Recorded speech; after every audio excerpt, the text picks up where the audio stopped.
Bismillahirrahmanirrahim. Assalamualaikum warahmatullahi wabarakatuh. Alhamdulillahi rabbil alamin. Wa bihi nasta'in. Wassalatu wassalamu ala rasulillahil karim Sayyidina maulana Muhammad wa ala alihi wa sahbihi ajma'in. Subhanaka la ilma lana illa ma 'allamtana innaka antal alimul hakim. Rabbi shrah li sadri wa yassir li amri wahlul 'uqdatan min lisani yafqahu qawli. Azim yasir umurana wa la tu'assir, Rabbi yasir wa la tu'assir, Rabbi tamim bil khair, amin ya rabbal alamin.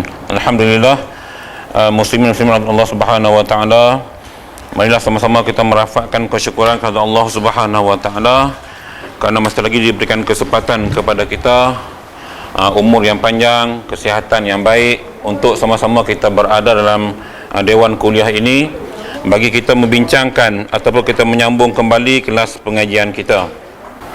Baik, kita nak sambung, dan saya bila baca topik yang kita nak mengaji pada pagi ini, rasa bersyukur juga sebab dibincangkan selepas Ramadan.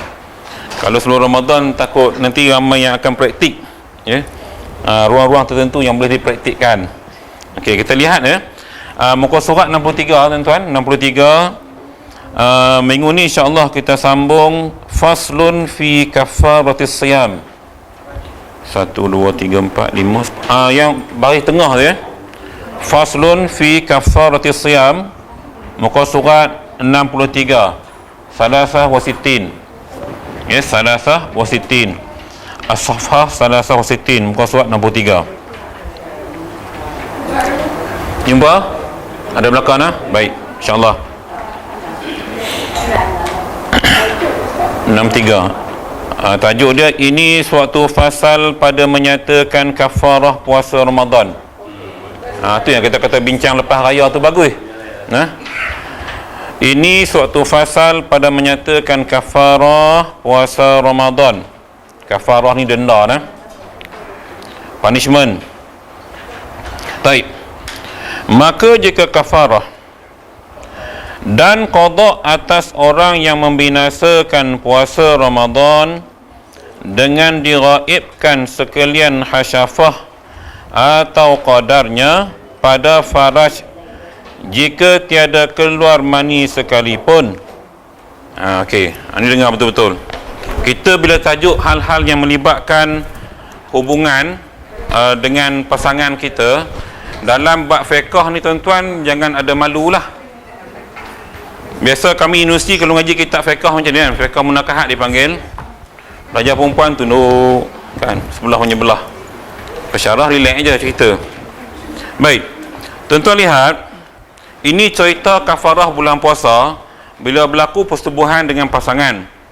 Dia syarat kena kafarah tu, dia kata mesti diraibkan hasyafah padanya. Okey, diraibkan sini maknanya tenggelam. Sama ada tenggelam keseluruhan atau kadar. Kadar maksudnya yang lepas kepala tu, bagi laki-laki lepas kepala ya. Kalau sebelum kepala tak apa, tak kena kafarah. Lepas kepala atau keseluruhan itu baru kena kafarah. Suami ya kena, isteri selamat, suami kena. Bukan dua kena tak, kita mengaji lagi habis baru tahu. Faham nah? Baik.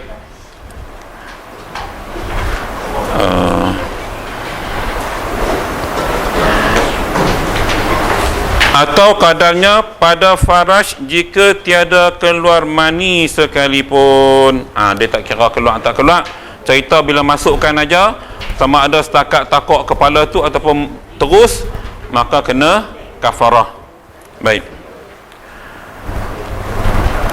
Dan tiada kafarah pada setengah hasyafah, sama ada faraj itu kubul atau dubur daripada laki-laki atau perempuan atau binatang, sama ada yang hidup atau yang mati.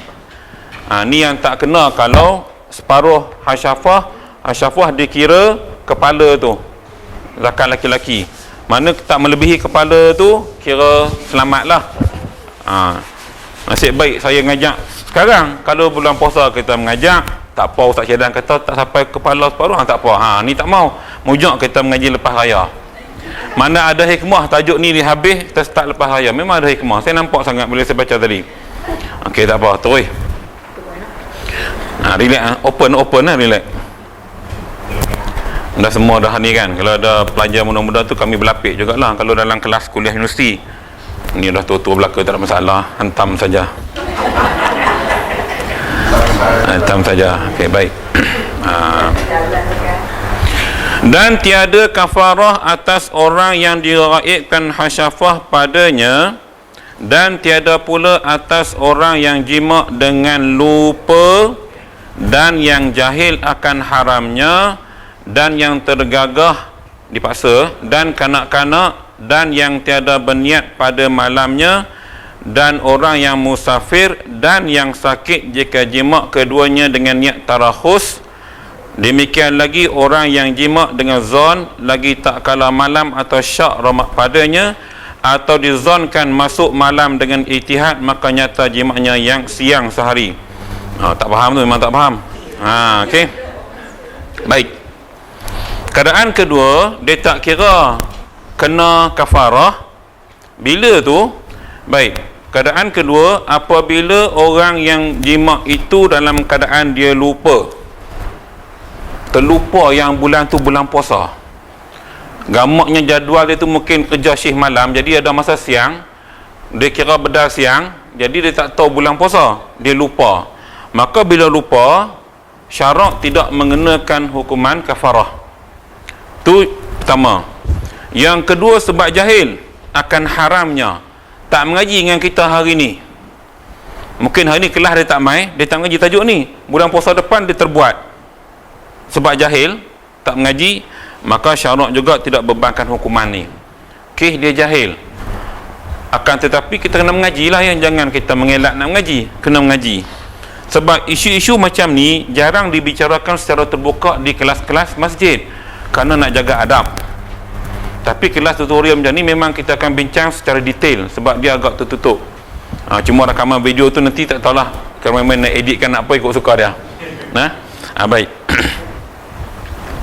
Dan yang tergagah, maknanya yang dipaksa. Mungkin kena tawan ke apa kan, mungkin ada kes. Dan kanak-kanak, budak-budak.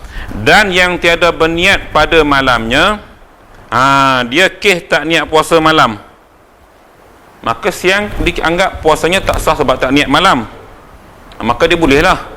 Okey, dia boleh. Jadi dia tak kena hukuman kafarah. Sebab apa? Sebab dia memang dah tak puasa.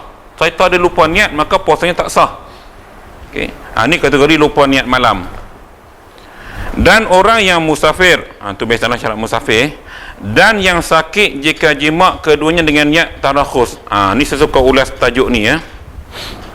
Antara kaedah rawatan, khususnya penyakit jantung, kekerapan bersama dengan pasangan boleh merawat penyakit jantung. Jadi bila kitab ni tulis dengan perubatan yang kami dalami sekarang, beberapa penyakit memang boleh bukan disembuh, dirawat apabila berlakunya hubungan yang kerap antara suami isteri, terutama jantung. Sebab tu ramai yang penyakit jantung hari ni jenis yang suka terlalu sibuk dengan urusan dunia bisnes semua, kadang-kadang tak sempat. Dari sudut nafkah batin ni kurang sangat, menyebabkan dia mudah kena penyakit jantung. Soal kolesterol soal lain, itu soal pemakanan ya. Ini yang saya jumpa dalam perubatan. Okey, itu yang dikatakan niat tadakhus, niat nak ringankan sakit. Okay? Sebab pengeluaran tenaga tadi secara langsung dia boleh buang virus-virus yang ada dalam penyakit kita secara tak langsung. Okey, baik. Demikian lagi orang yang jima dengan zon lagi tak kala malam atau syak padanya. Dia tak tahu waktu time tu dah masuk malam ke belum. Dia nampak gelap, rupanya gelap hujan. Jadi pokok hujan, awan mendung, gelap. Dulu punya cerita jam tak ada. Ini dah malam ni, boleh kot kita on malam kan. Maka bila dia zon begitu, tidak dikira, maka dia kira dia tak kena kafarah. Sebab apa? Dia tak tahu, mungkin dah malam, rupanya tengok siang.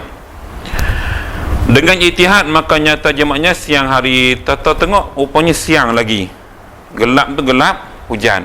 Ini kes-kes pengecualian. Boleh faham ya? Kes-kes pengecualian. Begitu. Baik. Dan tiada kafarah pula pada puasa yang lain daripada Ramadan, seperti nazar, puasa kifarat, puasa qada, jika daripada Ramadan sekalipun. Jadi peraturan ni hanya dikuat-kuasakan pada bulan puasa sahaja. Kalau kita ganti puasa Ramadan sekalipun, berlaku hubungan, dia tidak ada kena kafarah. Penguatkuasaan ni hanya bulan puasa saja. Macam Jabatan Agama buat ban jenazah lah, hanya bulan puasa saja tangkap orang tak buka puasa, orang yang buka puasa, kan? Jadi bulan yang bukan bulan Ramadan, mana kita tahu dia tu puasa ke tak? Jadi dia tak terikat jadi tak ada kaitan kafarah pada hari yang tidak dikira Ramadan. Jadi kalau kita puasa nazar, berlaku hubungan, tak ada masalah. Puasa kafarah dan sebagainya lah, puasa qada 3. Dan tiada kafarah pada segala yang membatalkan puasa, seperti makan dan minum, dan jika jima ia kemudian daripadanya atau bersertanya sekalipun. Katakanlah bulan puasa memang kita dah batal sebab makan dan minum dengan sengaja, lepas tu buat berlaku persetubuhan bersama suami atau isteri kita, maka tak dikira kafarah sebab kita dah batal puasa. Dia cerita ni cerita start dengan tu terus, baru batal, baru dikira kafarah. Dengan sengaja memang buat benda tu dulu. Kalau makan dulu apa semua dah memang batal pun, bila dah batal, benda yang tak boleh tadi dah dibolehkan. Jadi kalau orang faham lebih di sini, kita buka puasa dululah. Nampak tak tu yang saya katakan belajar lepas raya senang. Dia cerita ni berlaku banyak kepada pasangan yang berkahwin sebelum Ramadan. Banyak isu. Saya kendalikan banyak isu kes ini sebab bila baru kahwin, faham je lah. Buatnya musim hujan pula. Jadi begitu. Jadi bila dah kenuri itu bulan Syakban, kena seminggu puasa. Laki pula syih malam, atau bini kerja kilang syih malam. Tuan-tuan, ni semua berlaku, saya dah alami, dah lalui pengalaman orang-orang yang jumpa kita cerita. Mungkin yang dah lama tu boleh bertahan, yang baru biasa tak boleh tahan, maka berlaku begini. Jadi syarat bagi kelonggaran, kalau dah teruk sangat, hampa buka puasa dulu. Sebab bila buka puasa dulu, batal puasa dia hanya perlu qada. Dia tak cerita kafarah yang banyak kena buat ni. Okey? Baik. Kita terus. Dan inilah hilah pada menggugurkan kafarah. Nampak tak hilah? Tak, kitab tulis hilah ni cara nak mengelak lah. Nak cara selamat. Jadi syarat ajak kita ni kira terbaik lah A to Z, komplit. Mungkin kita tak mengaji bab ni, kita tak tahu, kan? Dia sebut inilah hilah pada menggugurkan kafarah. Dan jika tertinggi perempuan atasnya, duduk atas dengan tiada bergerak zakarnya, dan jika keluar mani sekalipun, tiada wajib kafarah kerana tiada ada perbuatan daripadanya.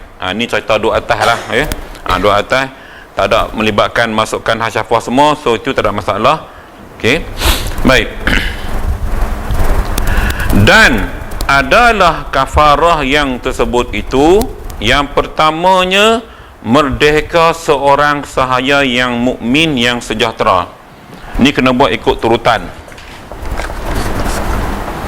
Saya kena tulis ni. Tanpa kita nak pesan kat anak menantu kita nanti, kan? Mana tahu orang muda lah tak mengaji. Dalam kursus kahwin, tuan-tuan, dia tak ajak tajuk ni. Kursus perkahwinan, silibus, kursus sehari. Nak sijil je pun, dia ajak tanggungjawab suami isteri, nafkah. Isu macam ni tak diajak. Bila tak diajak, pasangan tak tahu. Yang sekolah menengah, mana mengaji sangat fiqh munakahat ni. Hak sekolah agama je pun. Hak sekolah agama mengaji tak faham pun banyak. Okay. Jadi hak pertama kena buat merdeka seorang hamba. Ni ceritanya tak ada lah zaman ni. Hamba sahaya yang sihat sejahtera Jadi tak ada lah, memang tak ada lah zaman kita sekarang ni. Yang sejahtera daripada aib yang mencelakan dengan pekerjaannya, sama ada laki-laki atau perempuan atau yang kecil. Jadi itu dah settle, sebab di Malaysia tak ada zaman sekarang. Maka jika tiada kuasa, ni kita buat pilihan yang kedua, wajib atasnya puasa 2 bulan berturut-turut. Hak ni tak ada excuse ya.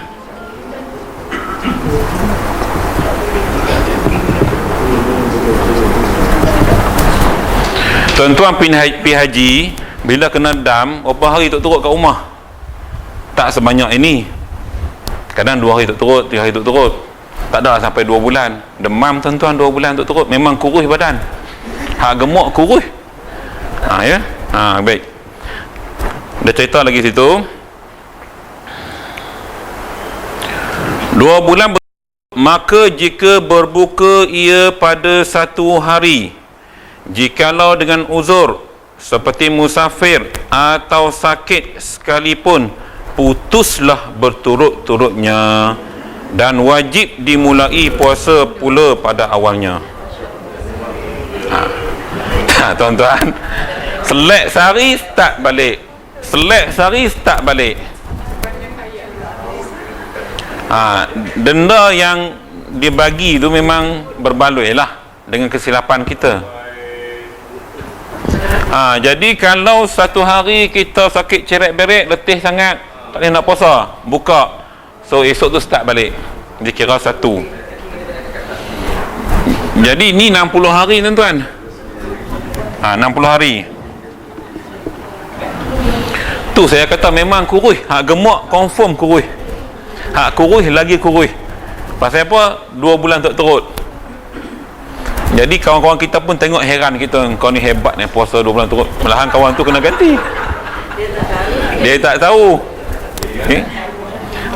Jadi yang kata dia tahu, saya rasa kita dalam ni pun ramai tak tahu ni. Mungkin ilmu baru bagi kita hari ni. Kan? Jadi kok-kok lah kan. Mana tahu kan ni ada dalam ni kan, pencen-pencen ni kan, kok-kok zaman muda awal dulu, kok-kok terbabas, ingat balik. Ada masa ganti 2 bulan ni. Ogos, September settle. Okey? Balik tengok betul-betul. Ini isu yang wujud dalam masalah kita hari ni ya. Ya. Dia kata silap kira lah. Kena pada haji yang haram. Contoh? Dalam isu ni dia tak kira lah. Dia terus.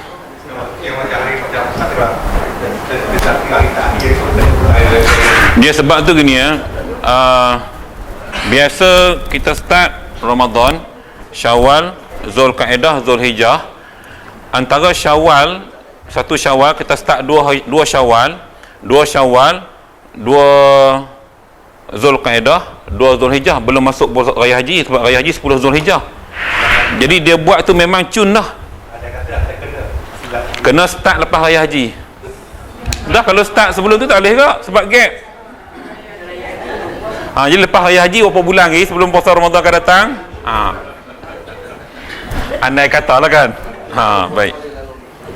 InsyaAllah selamat ya, selamat. Dia dalih ni banyak boleh buat ya, alasan macam-macam kan. Tapi itulah kalau buat betul-betul macam orang puasa ni lah kan, ramai yang puasa sebelum Sya'ban Ramadan kan, ramai yang buat 2 bulan turut. Kan ada kalangan tok-tok guru rajin yang buat boleh pun 2 bulan turut orang puasa. Cuma mau tak maulah ya. Baik. Jadi jangan gap ya. Tersilap sikit 1 hari, start balik 60 hari. Okey, maka jika tiada kuasa padanya, tiada kuasa puasa dengan sebab hasil masyakkah yang tiada tertanggung pada adat, maka wajib atasnya memberi 60 cupak makanan, memadai pada fitrah akan 60 fakir atau miskin, tiap-tiap seorang 1 cupak.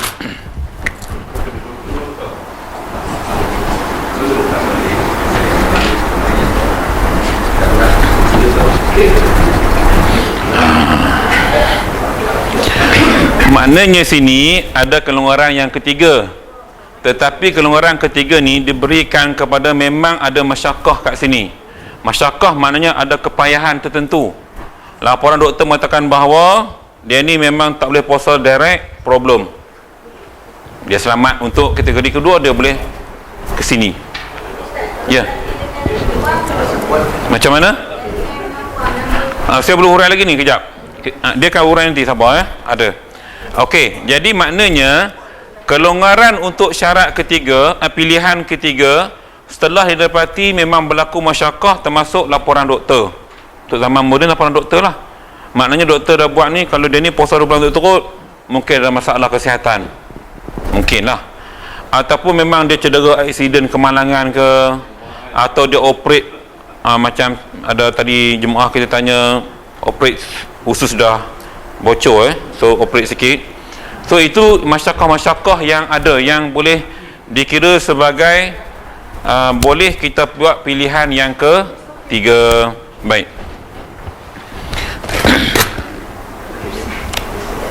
Okey. Untuk kategori ni, okey, yang soal tadi, bila dia katakan hukum ni sama macam fitrah, isu cupak, sekarang satu cupak, tak silap saya RM1.80. Harga lebih kurang. Kalau Selangor dia tak sama negeri, tapi ni purata lebih kurang lah. Satu cupak RM1.08. Ni nak kira fidyah ni, senang ya pun. Okay. Jadi bila 60 cupak kali 60, kali 60 lah, berapa? Lebih kurang, yang tak mau bagi cupak ni, kira lah. Yang ada kalkulator tolong kira tak? Biar kita dapat angka 100 108. Baik, balik pada sini balik. Betul lah, 108. Okey, balik cerita sini balik. Dia mesti kita bagi kepada 60 orang fakir miskin. Jadi di sini tuan-tuan, zaman kita hari ini, pada saya lah apa sangat dengan RM108. Dan kalau kita nak agih kepada 60 orang fakir miskin, tekan dapat seorang RM1.80. Jadi bagi lebih lah seorang RM5 ke. Kan orang miskin kita ramai. Ataupun tuan-tuan bagi je beras, tapi secupak sikit sangat. Belilah yang di Kedah tu, dia ada yang fitrah punya tu kan, yang 5 kilo punya tu. Sikit lagi dia ada yang 3 kilo punya. Sebab dia satu gantang 2.7 kilo lebih kurang. Lebih kurang lah. Jadi ni secupak. Yang penting kita laksanakan. Tapi janganlah kita aim pilihan ketiga sedangkan pilihan kedua kita tak buat lagi. Nampak sini ya. Cuma kiraan ini saya kira siap-siap daripada cerita fidyah tadi. Kebetulan ada seorang minta saya kira fidyah. Okey, kita akan bicarakan kejap lagi soal luput puasa, mak kita sakit apa semua. Dia ada tajuk tu kejap lagi, nampak jelas lepas ni. Okey, jadi ini pilihan. Jadi boleh kita gantikan dengan duit. Sebab kalau secupak tu sikit sangat. Zaman hari ni nak pergi rumah makcik ni, Assalamualaikum, ni kafarah puasa saya secupak. Kalau ikut tu lah, kena niat macam tu. Kalau ikut betul-betul kena niat macam tu tuan-tuan. Ya. Boleh pergi ke pusat zakat kan, ada yang pilihan saya. Boleh. Tuan-tuan nak senang, pergi amil, selesai masalah. Sebab wang tu akan diagihkan sama. Ni cerita zaman dulu yang tak ada pusat pungutan zakat. Sebab tu zaman Rasulullah, baginda menubuhkan Baitul Mal, pusat pungutan zakat. Dah buat zaman Nabi supaya penyiasan tu lebih mudah. Zaman tu telus tak apa. Isu sekarang ni tak telus. Mudah-mudahan yang jaga Baitul Mal tu telus lah, kita harapkan. Tapi bila isu-isu timbul, kes tak telus ni banyak, maka orang dah mula takut nak keluar zakat pada jabat agama. Isu birokrasi, biasalah kan ni isu-isu teknikal. Sebab itu sebenarnya Tok Guru, dia lebih suka ikut cara dalam kitab betul-betul. Dia pergi ke orang kampung, berapa ramai kampung dia ketuk bagi salam, nah bagi secupak. Betul. Jadi terpulang pada tuan-tuan dan perempuan lah, maknanya tak ada paksaan. Kalau yakin dengan kita punya lembaga zakat Selangor contohnya kan, buat je lah, tak ada masalah. Sekarang nampak dah okey dah. Ya. jangan kurang lagi tak apa. Dia tak tinggal dengan masa, selesai je kita buat je lah. Dia tak ada masa tentu. Tak, yang kes gini tak. Dia kena faham gini ya. Zakat fitrah sahaja ditentukan waktunya bulan puasa je. Lepas puasa dah tak boleh dah. Tapi nak bayar fidyah, katalah mak kita meninggal, kita kira, lepas tu kita pergi bagi lah. Kata apa-apa. Nampak tak? Baru ni saya pergi bantu, kebetulan anak saudara Selangor meninggal. Yang saya rawat tu adik dia, Tengku Alfiah. Yang meninggal anak Tengku Alfiah ni, perempuan muda lagi, 37 tahun. Anak dia, mak dia sakit. Muda sangat. Dia bila saya cek tu masalah pernafasan, so meninggal waktu tidur. Dia tak rawat paru-paru, problem. Jadi baru ni Tak masuk dalam itu. jadi saya pergi ziarah. Sehari meninggal saya tak ada, sebab masih di Kedah. Balik tu baru pergi ziarah. So jadi si Raja Izhar ni suami dia lah ya. So kita bincang soal ni, nak kira bab-bab ni. Jadi pagi tu duduk sana memang bincang. Tapi ada seorang dua ustaz yang pakar lah. So misalnya sebab harta banyak biasalah ya, syarikat ni soal saham tu dia agak rumit, memerlukan orang yang mahir bahagian perekonomian Islamic banking apa semua, banyak lah. Cuma nak ceritanya, saya suka cara dia sebab dia kata, ustaz kalau boleh saya nak selesaikan apa saja yang berkaitan dengan arwah dalam masa terdekat. Dia tak nak pening kepala. Bagus suami dia. Okey. Dia kata apa, Dia ada time frame tak? Tempoh bila kita kena bayar? Immediate ke atau lebih setahun ke sebulan ke? asalkan kita bayar, kalau kita tahu tu bayar. Dia tak ada time frame. Cuma kita kena ingat ya, mayat arwah dia tertanggung dengan hutang urusan di dunia. Kena ingat yang tu. Lagi cepat kita selesaikan, lagi tenang dalam kubur. Ini yang kita kena faham. Tengah hari biar lalah benda tu dah jadi berkurung-kurung tak selesai. Kesian tuan-tuan. Dengar tak, ada terus divariakan, ada seorang ustaz yang mimpi tu, bila selesai urusan kan, ada baca kan, dia mimpi tenangnya arwah dalam kubur. Betul. Dia kata apa mimpi? Ada diviralkan, saya pernah baca. Nampak tak? So benda gini tu yang saya katakan, secepat mungkin meninggal aja terus kita settlekan. Panggil ustaz-ustaz ni, kira siap-siap. Kira ambil duit tu pun dia kata, ustaz boleh tak saya ambil duit? Saya kata tak payah, duit akaun bank isi pun dah banyak, guna duit dia sendiri. Sebab ni hutang-hutang dia, hutang puasa lah, hutang fidyah semua tu lah. Nampak tak? Sebab itu kita kena alert benda macam ni. So jangan dibiarkan. Bila dah mengaji hari ni kan, bila berlaku kematian kan, tempat kita kan banyak kematian berlaku. So jangan duk kira nak hak dunia dulu, selesai yang arwah punya hal dulu. Kita hanya umum waktu jenazah je, lepas mayang siapa-siapa ada hutang, memanglah itu hutang sesama ni. Kadang-kadang yang meninggal tu sana tu kita pun tak kenal siapa kan. Jadi waris patutnya ambil alert benda macam ni ya. Macam mana? Biasa saya kira kalau yang datang jumpa saya minta kira daripada umur balik. Macam saya kira dengan anak saudara sultan ni, saya kira daripada umur dia balik, kita katalah 10 tahun perempuan kan. Jadi 10 tahun sampai terakhir dia mati berapa tahun kali 30 kan, sebulan puasa 30 hari. 30 tu darab berapa tahun kali dengan secupak RM1.7, RM1.8, dapat jumlah tu. Jadi dia bagi pada satu ustaz ni ada mak tahfiz semualah. So dia dah sedekah pada sekolah tu lah. Tak kisahlah, maknanya benda tu diselesaikan. Okey, baik, sambung. Maka jika lemah ia daripada sekaliannya, tetaplah kafarah pada zimahnya. Tuan-tuan, tak ada pilihan keempat ya. No more. Lemah tak lemah, kena usaha buat yang ni juga. Tapi tak kala tak boleh keluar RM108 kot.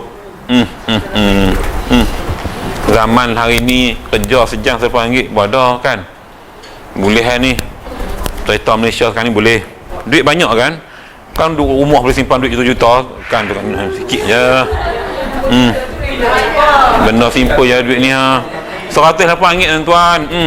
Kat rumah berjuta boleh simpan cash, tak ada masalah.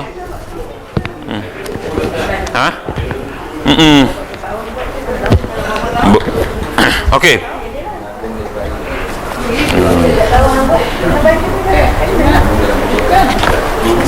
Ya. Kalau langgar beberapa tahun, adakah kena? Tu kes fidyah lain. Yang kes yang bersetubuh ni lain. Yang ni forever selagi kita tak ni, kalau Kalau 10 tahun. Tu saya katakan tadi. Nampak dah saya katakan tadi, tuan-tuan perempuan balik renung balik di awal perkahwinan, kok-kok lah terbabah bulan puasa. Bila dah mengaji hari ni, cuba buat yang ni dulu. Dah tak tahan sangat, baru pergi ke sini. Jadi benda tu bila kita buat sekaligus, selesailah. Dia tak sama macam fidyah yang kita sebab period apa semua ni. Ni kita akan bicarakan nanti. Nah, tuan-tuan jangan risau sangat. Ada tajuk dia, sabar. Tak. Kes ni lain. Kes ni, ini kes lain. Nah. Baik. Cuba lihat kitab kita balik.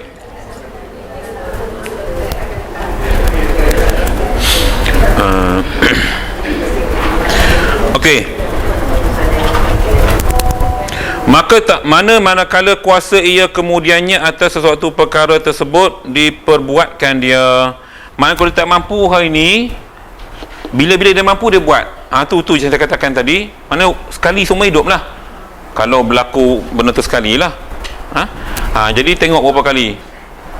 Sekali pun denda dah boleh tahan. Kalau banyak hari, jenuh. Okey. Baik. Faslun belum. Dan jika ia jima 2 hari Ramadan, lazim atasnya 2 kafarah.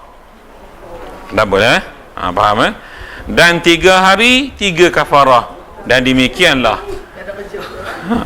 Ni memang kerja tak ada kerja ni. Ni kerja tak ada kerja. Itu dia. Dan jika ia jima beberapa kali dalam 1 hari, wajib atasnya 1 kafarah jua.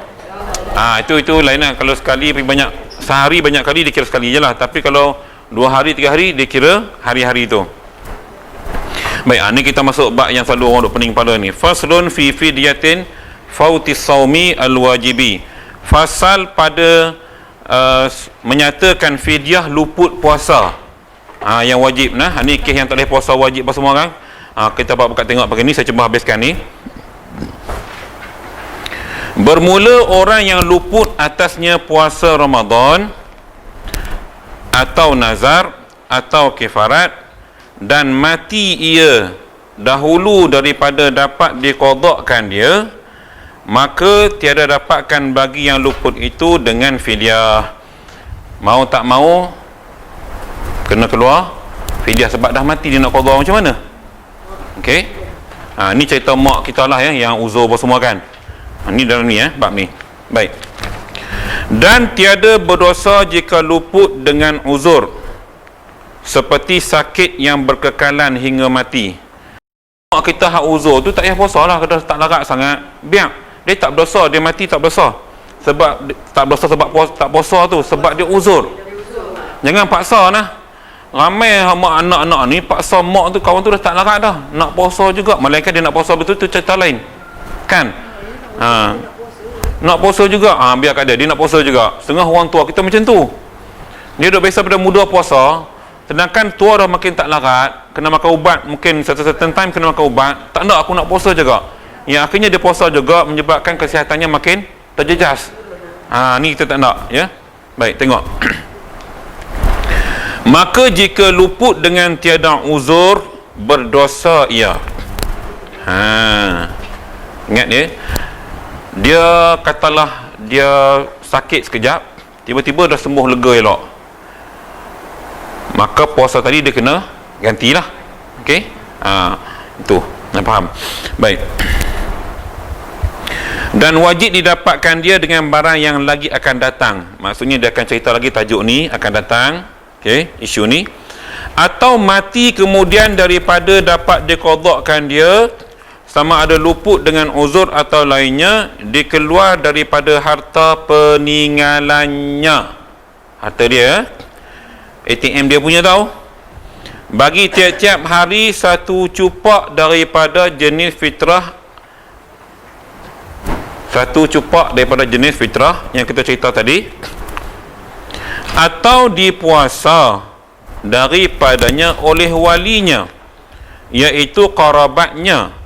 Dan jika bukan usbah, Usbah ni yang berhak terima harta pusaka lah, dan bukan waris sekalipun atau ajnabi dengan wasiat si mati atau dengan izin walinya. Tuan-tuan, ada dua cerita sini nah. Faham elok. Kalau mak kita ni waktu sakit, dia cerita kita, Minah, aku lah tak ada nak puasa, tak sempat puasa. Esok aku mati, hang tolong puasa kat aku, wajib. Ni fidyah dah tak ada sini. Dengan wasiat kan cerita. Dengan wasiat. Dia kena faham betul. Sebab benda ni kadang-kadang orang confuse. Sebab dia perbezaan pandangan pandangan. Cuma yang confirm bila ada wasiat kena buat. Mana nak tahu kan, ayah kita nak uji kita apa kan? Aku dah tinggal puasa 7 hari dah ni. Esok-esok aku tak ada, hang tolong ganti puasa aku ni. Jadi waris yang dengar tu, dia kena buat lah. Niat dia, niat puasa ganti bagi si mati. Faham betul? Kalau berlaku begitulah. Kalau berlaku begitu, ya. Kalau tak ada, balik cara saya tadilah. Makna cupak tadi. Ustaz, kalau macam ni Ustaz, mak dia tua sangat, jadi anak mak masih hidup lagi. Anak dia puasa untuk mak. Dia syarat dia kena mati dulu.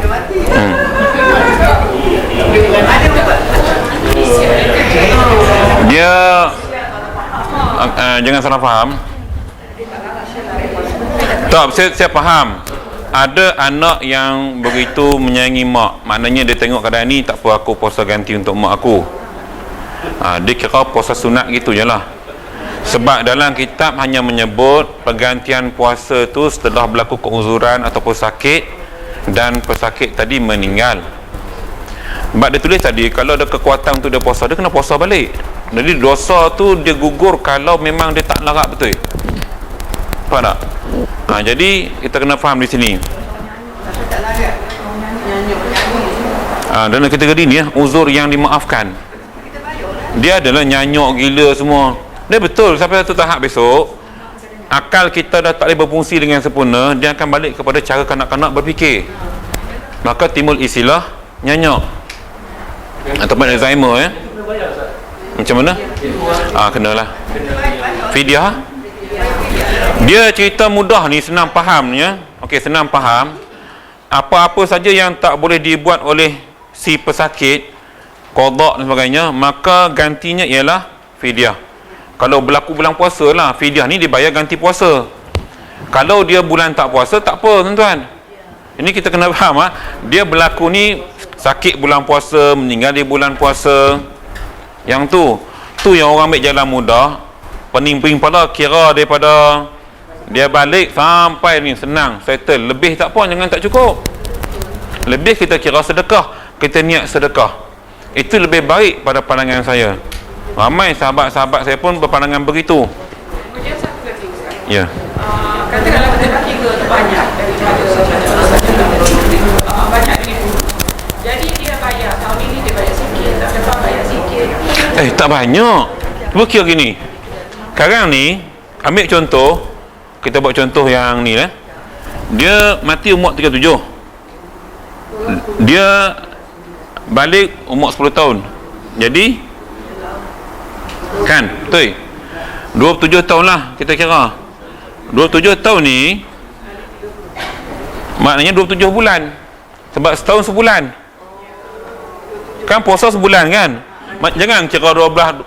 Jenuh Jadi sini maknanya dia tinggal puasa 27 bulan. Lebih kita kira daripada umur ni lah.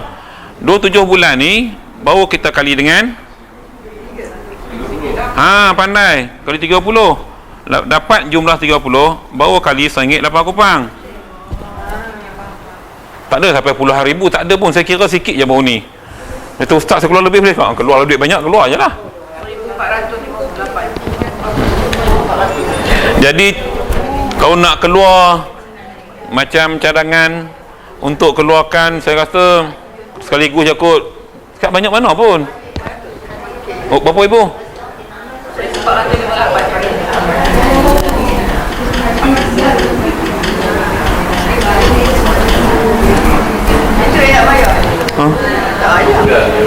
Memang tak banyak, bukan kira setahun, kira sebulan puasa. Dia 27 tahun, mana 7 bulan lah puasa. Tak? kali 30 hari, kali dengan RM1.8 sehari secupak. Jadi kita lah ni mungkin salah kira, duk rasa banyak kan. Aish, rasa banyak tu mungkin dia arwah tu mati umur 140, mungkin banyak kot, tolak umur dia balik tu kan. Yang ni tak nampak banyak lah sebab dia mati muda. Ini contoh lah kan apa yang kita kira di rumah tu. Cuba nak pabin pakat nak makan belakang ni, dia kalau hari raya kan, khutbah raya tak apa khusyuk dah pasal ada jamuan kat luar tu. Tapi lah ni sebab topik ni agak menarik, ramai yang khusyuk, baguslah, alhamdulillah. Baik. Dan wajib mana tadi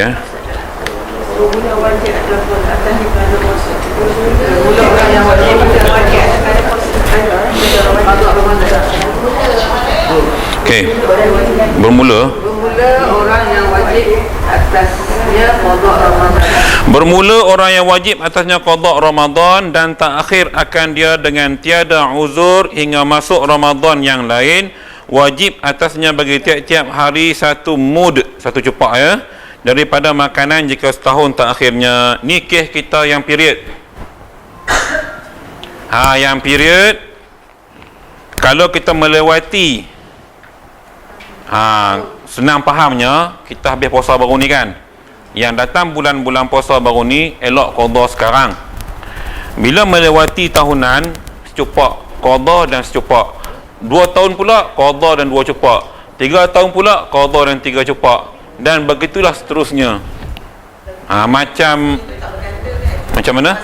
Puasa tak berganda, puasa tetap sehari, tetapi gandaan denda tu gitu. Sebab tu saya minta yang muslimah balik kira baliklah, sebab zaman-zaman kita jahiliah dulu kan banyak benda yang kita mungkin, yalah biasalah, di awal-awal muda-muda kita banyak benda yang kalau kita rasa mungkin berlaku kesilapan di situ apa semua, kira lebih kurang pun tak apa, mungkin boleh ambil separuh daripada usia kita ni. Mungkin kita dah sedar, mungkin waktu dah kahwin umpamanya kan, ataupun mungkin sejak masuk kelas ni baru faham, kira tak apa, tak ada masalah. Yang penting ada kesedaran untuk kita tunaikan balik segala hutang-hutang kita. Sebab nanti besok Tuhan tanya, jangan jawab kita. Ya. Kalau waris tu biasa anak kan. Kalau orang lain boleh macam isteri ke, kalau suami meninggal isteri. Yang terdekat tu dia kata usbah tadi tu. Sebatun ni orang yang berhak terima pusaka lah. Kalau isteri, suami berhak terima, dia ada portion dia. Atau pernah suami meninggal, kalau saya gantikan untuk dia boleh. tak ada masalah. Nak ganti puasa ke maksudnya? Dia isu sekarang ni, isu kita yang tinggal puasa yang kena qada sampai melewati. Jadi yang qada tetap kena qada, maka waris boleh nak qada. Tapi kalau dia dah meninggal, balik pada cerita atas tadi pula, hanya fidyah je lah. Ni kita yang masih hidup, kena faham lah. Bila meninggal, dia punya puasa memang orang lain lah. Cuma dia kata tadi boleh puasa kalau ada wasiat. Aku nak puasa juga, pesan kat lelaki siap-siap, esok abang nak meninggal, jangan lupa pesan kat saya, suruh kalau nak puasa juga.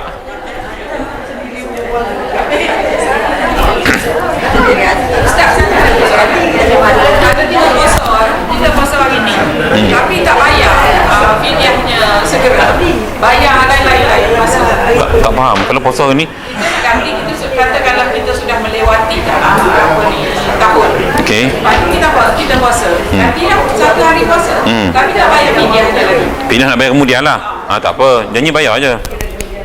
Janji niat nak bayar tu ada. Jadi kiranya sampai ke hari kita puasa, ganti puasa. Yalah. Kita kira sini lah agak-agak kan, agak-agak lebih kurang lah. Baik. Okey, tiap-tiap hari satu orang yang wajib, maka jika 2 tahun, maka wajib bagi tiap-tiap harinya 2 cupak. Daripada makanan. Jika setahun takhirnya, maka berulang-ulanglah bilangan cupak itu mud, sebab berulang-ulang lalu tahunnya, serta wajib diqadakkan puasanya. Nampak? Puasa tetap kena puasa. Yang cupuk tu kita ganti sebab kita melewati. Tak qada kita. Dah lah kita. Sebab tu jangan delay. Kalau dapat Syawal ni kita habiskan qada tu. Pada puasa sunat pun dapat. Yang perempuan lelaki dia relax lah, dia tak kena bab ni. Ya. Niat qada. Saya berpendapat tuan-tuan elok buat qada sebab hukumnya wajib. Lepas tu habis kita tinggal 7 hari, contoh bulan puasa baru ni kan, kita ganti 7 hari lebih tu ada masa puasa, kita puasa sunat pula. Cuma sebenarnya kita sebut walaupun kita niat qada, pahala sunat Syawal kita dapat juga sebab kita buat dalam bulan Syawal. Dia boleh. Cuma kita fokus buat yang wajib dulu. Jangan niat puasa sunat je, tak boleh. Kita kena niat yang qada tu dulu. Sunat akan dapat automatik. Sebab apa? Kita buat dalam bulan Syawal.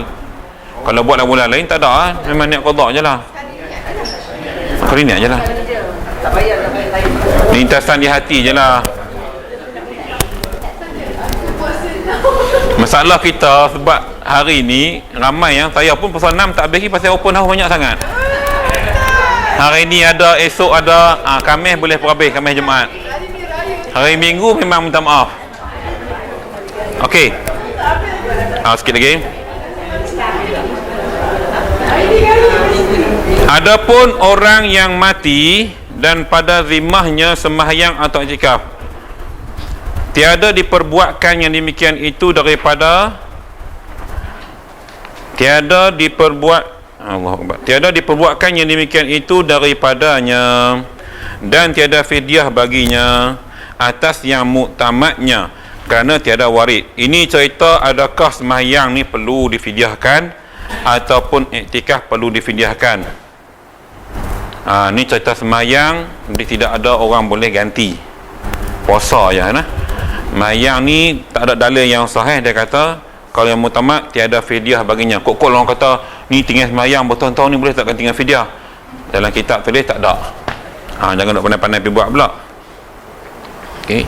Dan kata qil disembahyang ganti daripadanya. So ada pandangan ulama kata boleh ganti sembahyang, dan kata qil dikerjakan fidyah daripadanya pada tiap-tiap sembahyang secupak makanan, dan daripada iktikaf pada tiap-tiap hari dan malam secupak. Maka tiada mengapa dengan ditaklidkan yang demikian itu, kerana bahawasanya dihikayatkan bahawa Syekh Subki diperbuatkan dia bagi ibunya. Maka jika taklidkan mazhab Hanafi pada fidyah sembahyang yang masyhur nescaya terlebih elok. Banyak pandangan tuan-tuan, tapi kalau nak ikut mazhab Hanafi dia boleh buat ganti sembahyang dengan fidyah. Sebab tu depa boleh tak sembahyang Jumaat pada boleh ganti. Pandangan sebahagian pandangan mazhab Hanafi. Jadi kata tuan kitab ni, kalau kes-kes yang meninggal kita rasa yang kita sembahyang tak banyak apa semua kan, kalau ikut pandangan yang kedua ni dibolehkan kita ganti dia dengan fidyah setiap waktu secupak. Jenuh ini kata qil, maksudnya kata pandangan ulama yang lain-lain. Cuma muktamad di sini memang tiada, ada ulama yang buat. Jadi bergantung pada kita ni. Kalau kita rasa nak tolong mak ayah kita, kalau kita yakin sangat apa kurban ni mungkin Allah akan balas sikit sebanyak, tuan buatlah. Sebab ada pandangan yang kata buat boleh buat. Bukan kata tak boleh, ada pandangan yang kata boleh buat. Syekh Subki ni dalam mazhab Syekh Hanafi dia buat satu waktu. Kira sehari 5 cepak. Kalau apa dek baru RM5 kan, RM1.8 kali 5 RM6 RM7 gitu kan. Dah agak-agak lah ya.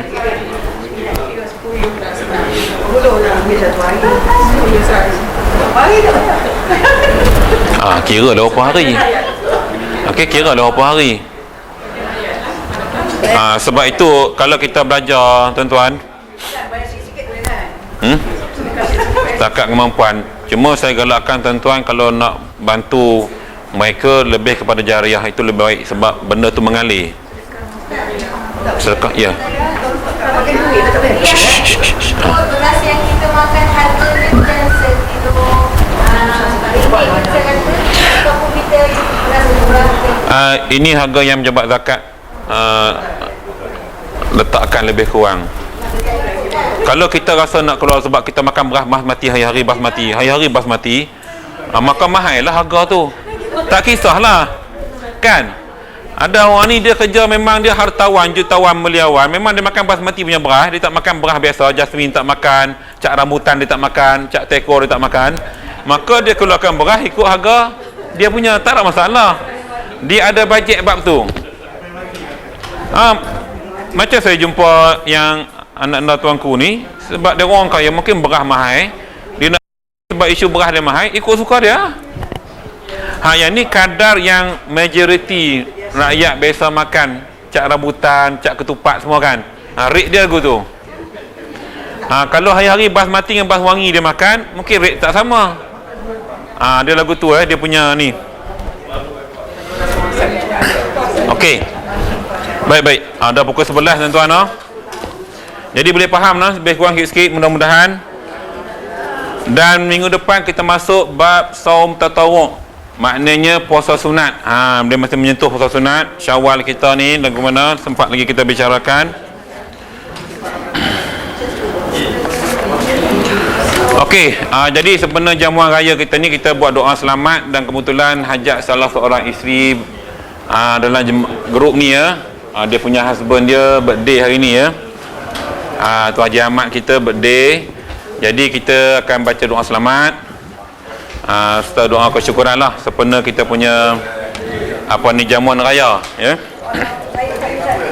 Saya tak buat makanan apa-apa, minta maaf bawa kitab je ni. Nak tumpang apa yang ada je lah. Baik, ila syarafil kiram Muhammad sallallahu alaihi wasallam wa kafatil anbiya wal mursalin wal ulama was salihin wa ila arwah jamil qubur muslimin wal muslimat wal mu'minin wal mu'minat syai'un lillahi lahum al-fatihah. A'udzu billahi minasy syaithanir rajim. Bismillahirrahmanir rahim.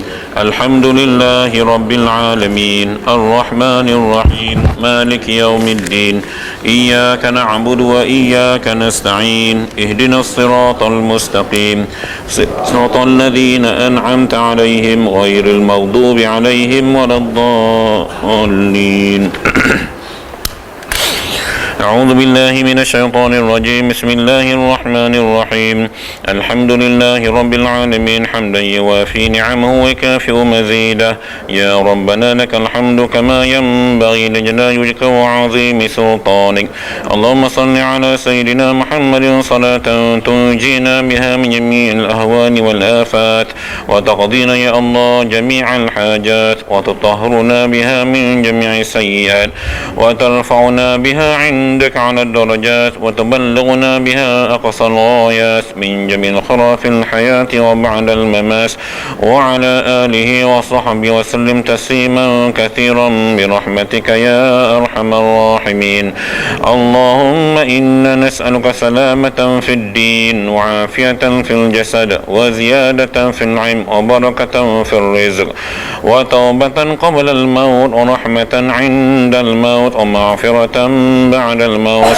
اللهم هون علينا في سكرات الموت والنجاة من النار والعفو عند الحساب.